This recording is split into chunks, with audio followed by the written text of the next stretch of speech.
5 round പൂർത്തിയാക്കുമ്പോൾ 5000 വോട്ടിന്റെ lead എന്നതായിരുന്നു UDFന്റെ കണക്കുകൂട്ടൽ. പ്രത്യേകിച്ച് വഴിക്കടവിൽ നിന്ന് ഒരു 2000 ലീഡ്, പക്ഷെ പകരം മൂത്തേടത്ത് നിന്ന് ഒരു 3000-ഓളം ലീഡ് നേടി 5 റൗണ്ട് പൂർത്തിയാക്കുമ്പോൾ, അതായത് വഴിക്കടവും മൂത്തേടവും ഉൾപ്പെടെയുള്ള ആദ്യത്തെ 70 ബൂത്ത് എണ്ണിക്കഴിയുന്ന സമയത്ത് 5000 വോട്ടിന്റെ ലീഡ് തങ്ങൾ നേടുമെന്നായിരുന്നു UDFന്റെ വിലയിരുത്തൽ. പക്ഷേ നിലവിൽ വന്നിരിക്കുന്ന കണക്ക് പ്രകാരം അത് 4000 വോട്ടിലേക്ക് മാത്രമേ എത്തിയിട്ടുള്ളൂ. ബാക്കി വരുന്ന UDF പ്രതീക്ഷിച്ച ഒരു 1000-ഓളം വോട്ട് അത് അൻവർ കൊണ്ടുപോയി എന്ന് തന്നെ പറയേണ്ടി വരും. UDF നേതാക്കളൊക്കെ തന്നെ നേരത്തെ പറഞ്ഞതുപോലെ, അവർ രഹസ്യമായൊക്കെ തന്നെ പറഞ്ഞതുപോലെ, മൂത്തേടത്തെ ലീഗ് വോട്ടുകളിൽ കാര്യമായ വിള്ളൽ വീണിട്ടുണ്ട്. ആ വോട്ടുകൾ അൻവറിന്റെ പെട്ടിയിലേക്ക് പോയിട്ടുണ്ട് എന്നാണ് ഈ മൂത്തേടത്തെ ഈ 4ാമത്തെയും 5ാമത്തെ റൗണ്ടുകൾ നമുക്ക് പരിശോധിക്കുമ്പോൾ മനസ്സിലാകുന്ന ഏറ്റവും പ്രധാനപ്പെട്ട കാര്യം. അതായത് LDFന് ആശ്വാസം നൽകുന്നുമില്ലല്ലോ. പക്ഷേ LDFന് ആശ്വാസം നൽകുന്നുമില്ലല്ലോ. ഇപ്പോൾ LDFന് കഴിഞ്ഞ തവണ പിന്നിൽ പോകേണ്ടി വന്നു മൂത്തേടത്ത്.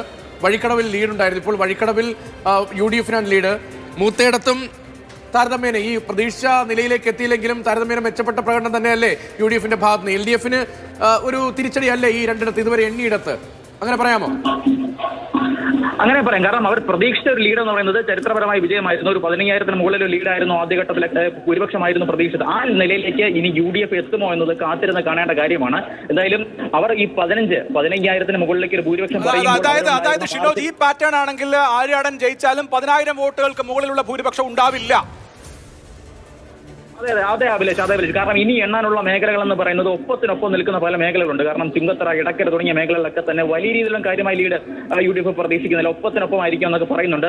അതിനുശേഷം എണ്ണാൻ പോകുന്നത് LDFന് ശക്തമായ കേന്ദ്രങ്ങളാണ്. പ്രത്യേകിച്ച് നിലമ്പൂർ നഗരസഭയുണ്ട്, അവരുടെ ഏറ്റവും കോട്ടയായ അമരമ്പലമുണ്ട്, അത്തരത്തിലുള്ള മേഖല, കരുളായി ഉൾപ്പെടെയുള്ള മേഖലകളുണ്ട്. ആ മേഖലകളിലേക്കൊക്കെ എത്തുന്ന സമയത്ത് ഏത് തരത്തിലാണ് അത് ഈ തരത്തിൽ പ്രത്യേകിച്ച് വോട്ട് അൻവർ ഏത് തരത്തിൽ പിടിക്കുമെന്ന് സംബന്ധിച്ച് വ്യക്തതയില്ല. ആ രീതിയിൽ പിടിക്കുകയാണെങ്കിൽ ഒരു 10,000-ന് താഴേക്ക്, 10,000-ന് ഒരുപക്ഷെ 15,000 കടക്കുമോ എന്നതാണ് ഇനി ഏറ്റവും ആകാംക്ഷയുള്ള കാര്യം. എന്തായാലും നിലവിലെ പാറ്റേൺ അനുസരിച്ച് ഈ UDF 15 എന്ന് പറയുന്നത് മാജിക് നമ്പറിലേക്ക് എത്തുമോ എന്ന കാര്യം സംശയകരമാണ്.